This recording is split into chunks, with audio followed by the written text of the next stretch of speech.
Okay, we're going to look at this technique in action now. The technique is deceptively simple.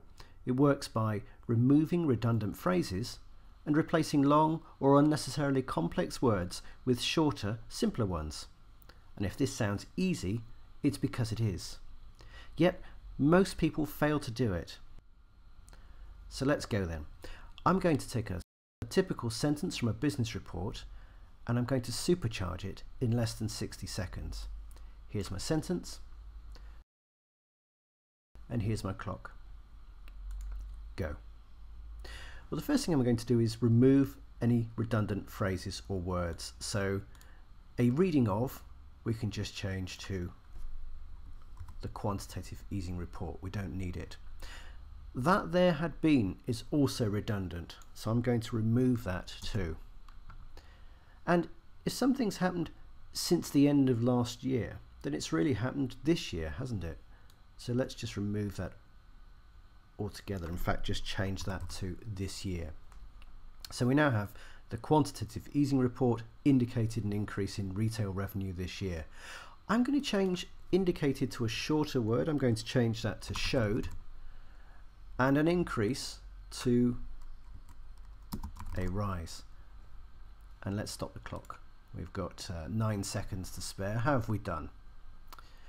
Well, comparing this with the original, you can see it's obviously a lot shorter. The original was in fact 23 words and the second version was just 12, so we've practically halved the number of words. Have we lost any of the detail? Well, no, we haven't really, have we? In fact, we've still got the jargon in there, and this is an important point because good writing is not about removing jargon. It's about using an appropriate level of language. In this particular case, if we assume that we have an expert audience, then we're going to want to leave the jargon in, but that doesn't mean that the writing style itself has to be really heavy and difficult to process. And in fact, as we've seen, it's usually the words in between the jargon that cause the real problems, and so we have reduced that number of words.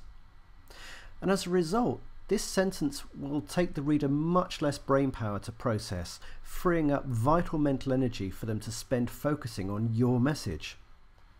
If you'd like to learn more for yourself about how to do this, then simply go to www.writing-skills.com.